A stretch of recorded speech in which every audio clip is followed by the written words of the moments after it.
Kita contoh yang awal dulu untuk yang bentuknya muzakkar atau laki-laki. Ihtammu jami'an. Perhatikan. Yang pertama, tilmizun nasyitun. Ini bentuknya muzakkar. Atau kata ini muzakkar, sedangkan setelahnya juga bentuknya muzakkar.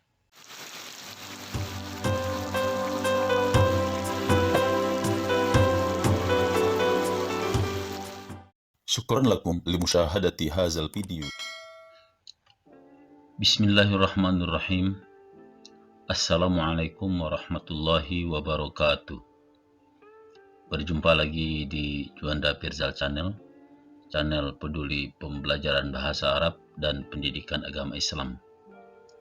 Pada kesempatan kali ini, kita akan melanjutkan bagian kedua tentang kompetensi dasar yang harus dikuasai siswa pada materi 3.5, yaitu menggambarkan sifat orang atau sifat al-insan dalam bahasa Arabnya dengan memperhatikan fungsi sosial, struktur teks, dan unsur kebahasaan pada teks interaksi transaksional lisan dan tulis sesuai dengan konteks penggunaannya. KD ini didukung dengan 4.5, yaitu menjelaskan teks sederhana terkait sifat orang atau sifat al-insan dalam bahasa Arabnya dengan memperhatikan fungsi sosial, struktur teks, dan unsur kebahasaan yang benar dan sesuai konteks. Baiklah, kalau pada video sebelumnya kita membahas tentang kosakata dan teks bacaan atau al-qira'ah wal istima' tentang tilmizun mahirun yang membahas sifat al-insan, maka pada pertemuan yang kedua ini atau part kedua ini kita akan membahas tentang na'at dan man'ut, atau secara umum bisa dikatakan dengan kata sifat. Baiklah, pada pembahasan kali ini, pembahasan tata bahasa na'tun wa man'utun, akan jelasnya kita lihat penjelasan berikut ini. Sebelum kita jelaskan, kita lihat dulu contoh-contohnya. Iqra' al-jumal al-atiyah. Bacalah kalimat-kalimat berikut ini. Ada dua kalimat. Yang pertama, Ahmadu tilmizun mahirun. Kami ulangi. Ahmadu tilmizun mahirun. Ahmad seorang siswa yang pintar. Kemudian yang kedua, Farida tilmizatun nasyitatun. Aidu maratan ukhra. Saya ulangi sekali lagi. Farida tilmizatun nasyitatun. Farida adalah seorang siswi yang rajin. Nah, perhatikan kalimat yang bergaris bawah pada nomor 1 ini. Yang pertama kali ini. Ahmadu tilmizun mahirun. Kata tilmizun adalah isim muzakkar atau laki-laki. Merupakan kata yang disifati, sedangkan mahirun adalah kata sifat yang juga bentuknya muzakkar. Kita lanjutkan penjelasannya lebih dahulu. Sedangkan yang nomor 2 ini, yaitu Faridah tilmizatun nasyitatun. Kata tilmizatun adalah isim muannas.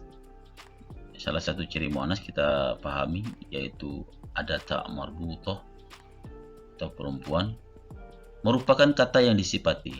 Mana kata sifatnya? Yaitu nasyitatun. Nasyitatun yaitu kata sifat yang juga bentuknya muannas. Nah, kalimat yang bergaris di bawah itulah yang dinamakan dengan na'at kata sifat. Lihat ini na'at itu tilmizun dan tilmizatunnya ini. Sedangkan man'ut, bukan. Mahirun dan nasyitun dinamakan na'at kata sifatnya. Sedangkan man'ut yang disifati tilmizun atau tilmizatun. atau kata yang disifati. Baiklah, untuk jelasnya kita lihat penjelasan sebagai berikut. Na'tun wa man'utun, kata sifat dan kata yang disifati. Bila rangkaian dua buah isim atau lebih, semuanya dalam keadaan nakirah atau tanwin, atau semuanya dalam keadaan ma'rifah atau alif lam, maka kata yang di depan dinamakan man'ut atau yang disifati, sedangkan yang di belakang adalah disebut dengan na'at atau kata sifatnya. Supaya lebih jelas kita perhatikan contoh berikut ini. Kita contoh yang awal dulu untuk yang bentuknya muzakkar atau laki-laki. Ihtammu jami'an. Perhatikan. Yang pertama, tilmizun nasyitun. Ini bentuknya muzakkar. Atau kata ini muzakkar, sedangkan setelahnya juga bentuknya muzakkar.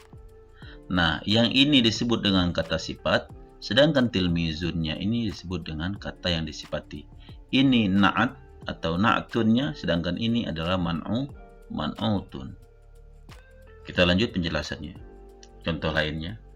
Al-ustazu al-mahiru.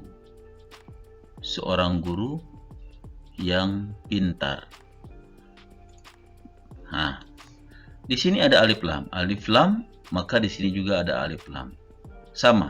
Al-ustazu al-mahiru. Alif lam atau ma'rifah, maka al-mahiru juga ma'rifah. Al-mahiru adalah kata sifat, sedangkan al-ustazu yang disifati. Kita lanjut yang ketiga, contoh yang ketiga untuk muzakkar. Qalamun tawilun. Qalamun tawilun. Nah, mana kata sifatnya? Kata sifatnya tawilun, artinya panjang. Sedangkan qalamun adalah kata yang disifati. Lihat di sini bentuknya. Bentuknya nakirah, maka kata sifatnya juga nakirah. Baik, bisa dipahami? Kita lanjut. Sekarang kita lihat contoh yang muannasnya atau yang perempuannya. Lihat yang pertama. Al-ustazatu al-mahira. Ini ma'rifah, ini ma'rifah, ini muannas, ini muannas. Al-ustazatu al-mahiratu. Tidak boleh al-ustazatu al-mahiru. Mengapa? Dikarenakan ini muannas, maka kata sifatnya juga harus muannas. Kemudian tilmizatun nasyitatun. Siswi yang rajin. Siswi yang rajin. Tidak boleh tilmizatun nasyitun. Dikarenakan apa? Harus mengikuti kata sifat, harus mengikuti yang disifati. Kalau yang disifati bentuknya muannas dan nakirah, maka kata sifatnya juga harus muannas dan nakirah. Kita lanjutkan. Mistaratun tawilatun. Mistar panjang. Mistaratun tawilatun. Mistaratun bentuknya muannas, maka kata sifatnya juga muannas. Sampai di situ bisa dipahami? Kita lanjutkan sebagai catatan. Jadi, dapat disimpulkan bahwa kata sifat dalam bahasa Arab atau na'at dan man'ut harus mengikuti bentuk kata yang disifati, yang dia sifati. Jadi kata sifat itu tergantung dengan yang dia sifati, baik itu dari aspek muzakkarnya. Jadi kalau kata sifatnya muzakkar, maka berarti kata yang disifati adalah muzakkar. Atau kalau kata yang disifati muzakkar, maka kata sifatnya harus muzakkar. Maupun dari aspek muannasnya. Atau apabila yang disifati bentuknya muannas, maka kata sifatnya wajib juga muannas, tidak boleh selang-seli. Contoh, tilmizun nasyitatun atau tilmizatun nasyitun. Itu di luar kaidah na'at dan man'ut atau salah. Atau juga harus melihat dari aspek ma'rifah. Ma'rifah ini ma'rifah. Kalau yang disifati ada alif lam, maka kata sifatnya juga harus ada alif lam. Al-ustazatu al-mahiratu. Al-ustazu al-mahiru.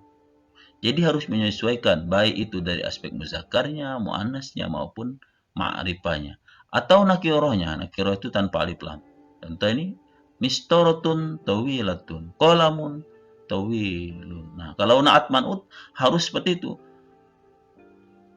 Atau qalamut tawilu, bukan na'at man'ut namanya. Tapi kalau dia qalamun tawilun berarti dia na'at man'ut.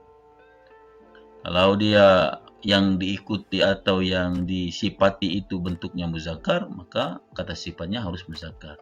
Kalau kata yang disifati itu muannas, maka kata sifatnya wajib muannas.